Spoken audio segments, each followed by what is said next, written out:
नमस्कार। उज्जवल दुनिया के अनसुनी कार्यक्रम में आपका स्वागत है। मैं रवींद्र ओझा आपसे देश दुनिया की खबरों को लेकर मुखातिब हूँ। चुनाव का मौसम चल रहा है, इसलिए चर्चा सियासत पर ही केंद्रित रहेगी। आज मैं आपको लेकर चलता हूँ उत्तर प्रदेश के डुमरियागंज लोकसभा क्षेत्र में। डुमरियागंज भारत नेपाल सीमा पर स्थित एक ऐतिहासिक क्षेत्र है। यहां से गौतम बुद्ध की जन्मस्थली लुम्बिनी महज 2 घंटे का रास्ता है। महात्मा बुद्ध ने जहां ज्ञान प्राप्त किया, कपिल वस्तु नाम से एक विधानसभा क्षेत्र डुमरियागंज में आती है। इस समय डुमरियागंज में बड़ी रोचक लड़ाई देखने को मिल रही है।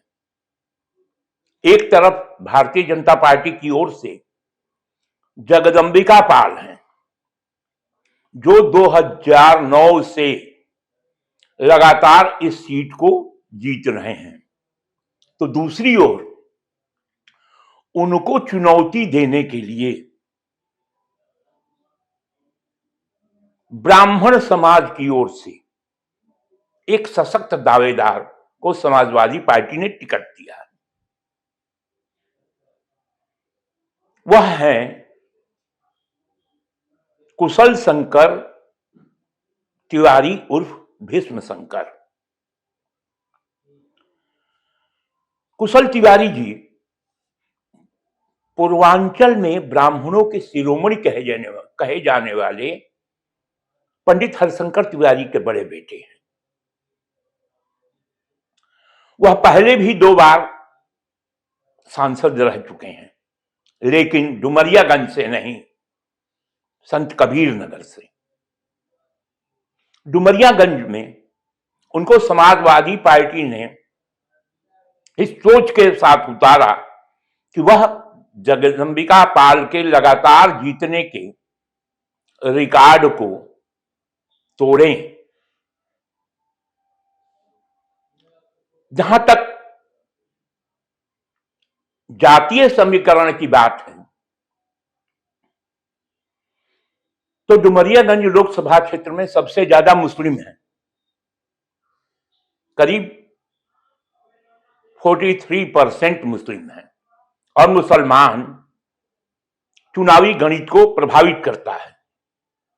वह जिस ओर बहता है, उस ओर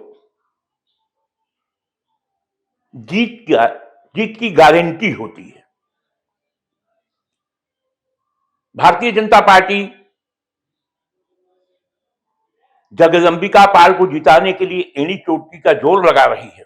वहीं समाजवादी पार्टी ने कुशल शंकर तिवारी के रूप में, भीष्म शंकर तिवारी के रूप में एक ऐसे तुरुप के पत्ते को फेंका है जो वहां ब्राह्मण मुस्लिम यादव का एक जबरदस्त समीकरण बना रहा है। क्योंकि डुमरियागंज पूर्वी उत्तर प्रदेश के सिद्धार्थनगर जिले में पड़ता है, इसलिए यह इलाका पंडित हरिशंकर तिवारी के प्रभाव क्षेत्र में अरसे से रहा है। वहां के ब्राह्मण मतदाताओं के ऊपर पंडित हरिशंकर तिवारी और उनके परिवार का बड़ा प्रभाव है। वहां के ब्राह्मणों के साथ इनका गहरा नाता है। तो डुमरियागंज का चुनाव इस बार काफी रोचक हो रहा है।